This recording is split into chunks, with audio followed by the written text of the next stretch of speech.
Hey everyone, in this lesson I'm going to talk to you guys about the pentose phosphate pathway, or otherwise known as the pentose phosphate shunt. I'm going to talk to you guys about how this pathway operates, why the pathway is so important to human health.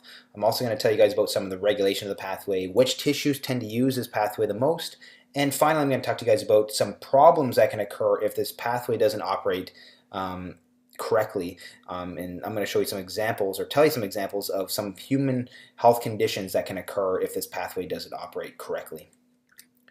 So to begin, what is the pentose phosphate pathway? Well, the pathway is also known as the hexose monophosphate shunt. It occurs in virtually all cell types and tissues. One of the main utilizers of the pathway is the liver, which utilizes 30% of its glucose for the pentose phosphate pathway. Other tissues that utilize this pathway quite a bit are the red blood cells to maintain oxidative capacity. The liver also utilizes this pathway to protect itself against oxidative stress due to drug metabolism. And some of the tissues that don't utilize this pathway so much include muscles. Muscles don't utilize this pathway so much. This pathway occurs in the cytoplasm. It produces NADPH. Now, NADPH is very necessary for several pathways. One includes fatty acid synthesis. 50% of NADPH typically goes to fatty acid synthesis. Again, as I mentioned before, NADPH is necessary for oxidative stress homeostasis. So this is why we see the liver and red blood cells using the pathway. They do so to generate NADPH to protect themselves against oxidative stress. And NADPH is also important for cytochrome P450 enzymes, and this is again important in the liver. This pentose phosphate pathway also produces trioses, hexoses, and pentoses, and pentoses are necessary for nucleotide synthesis. So where does this all begin? Well, the pathway actually begins near the beginning of glycolysis pathway with glucose 6-phosphate. So what happens is, instead of glucose 6-phosphate going down the glycolysis pathway, it gets shunted into another pathway by the enzyme glucose phosphate dehydrogenase. So glucose 6-phosphate dehydrogenase converts glucose 6-phosphate to glucono-1,5-lactone 6-phosphate, and in doing so, it actually takes an NADP plus and reduces it to an NADPH. Now this step of the pentose phosphate pathway is actually the rate limiting step, and NADPH, the product of this step, actually inhibits the enzyme. Low levels of NADPH can actually activate this enzyme as well. So once you have glucono-1,5-lactone 6-phosphate, this can actually be converted into 6-phosphogluconate, which then can be converted into ribulose 5-phosphate, and this is done by the enzyme 6-phosphogluconate dehydrogenase. And again, in this step, NADP plus is actually reduced to NADPH. So this is, again, another important step of the pathway.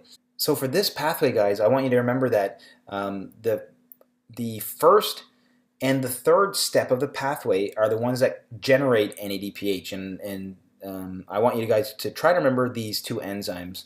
Now, once you have ribulose 5-phosphate, it can do a couple of different things.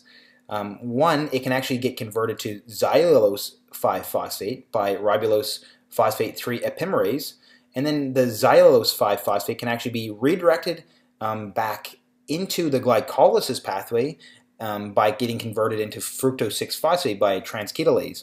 So once the cell kind of generates its NADPH, it can actually redirect its end product back into the glycolysis pathway so that the cell can actually generate ATP from that substrate. So it's incredibly clever how the cell can actually do this. If it needs NADPH, it can just redirect it into the pentose phosphate pathway and then back into the glycolysis pathway to get some ATP from it as well. Another way, or another thing that the ribulose 5-phosphate can do, is it can actually be converted into ribose 5-phosphate by ribose phosphate isomerase enzyme. Once you generate ribose 5-phosphate, it can actually be converted into 5-phosphoribosyl 1-pyrophosphate, or PRPP. Now this is the molecule I want you guys to remember. This molecule is very, very important.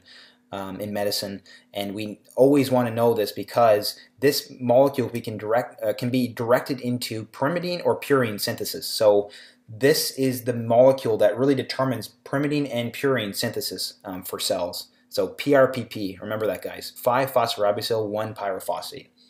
So now that you guys know the importance of PRPP for pyrimidine and purine synthesis, now what can happen is in cells that have nucleotides, the nucleotides can actually be broken down into ribose 5-phosphate. Now ribose 5-phosphate can be converted into back into some of these earlier steps. So I show these arrows as one directional, but a lot of these are reversible. So what can happen is ribose 5-phosphate can actually be redirected and into the glycolysis pathway through ribulose 5-phosphate, xylulose 5-phosphate, and into fructose 6-phosphate. So there are some common steps where ribose 5-phosphate generated from nucleotide breakdown can actually be redirected into the glycolysis pathway either for ATP generation or for glucose generation. So it's just important to note that as well, guys. So again, before I move on from this, I want to just talk to you guys about a few different routes this glucose 6-phosphate can take. So one that we mentioned was glucose 6-phosphate can actually be directed down to ribulose 5-phosphate. You can generate a couple of NADPH, and it can be redirected back into the glycolysis pathway. So that's one way it can actually proceed. Now another way it can proceed is that glucose 6-phosphate can go down to ribulose 5-phosphate again, be converted into ribose 5-phosphate, and then into PRPP for nucleotide synthesis. So that's another way it can be redirected. So there's a few different methods for which this pathway can proceed. So I just want you guys to know that the pathway can proceed in multiple directions depending on what the cell needs. If the cell needs ATP, it can go back into the glycolysis pathway. If it's going to create nucleotides for nucleotide synthesis, it'll get directed into PRPP synthesis. So that's all I want you guys to know for now. But the main thing again is that this pathway generates NADPH. It generates two of them, and it also generates substrates for nucleotide synthesis. So that's all I want you guys to know for now. So now that the pentose phosphate pathway actually generates NADPH, what is it actually needed for? Why is NADPH so important? Well, as I mentioned before, the NADPH is necessary or important for oxidative stress homeostasis. Now, things such as oxidant stress from drugs, from metabolism, can create hydrogen peroxide and can create superoxides. It can create free radicals. It can create oxidative stress. So how does the cell actually deal with this? Well, the cell deals with it by way of NADPH.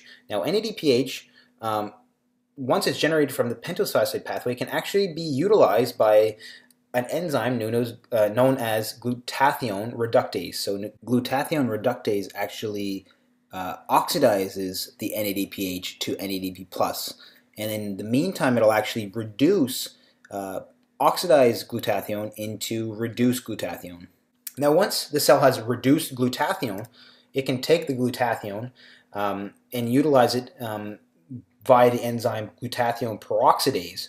And in doing so, it can actually reduce and actually process the hydrogen peroxide into 2H2O. So it can actually process something that's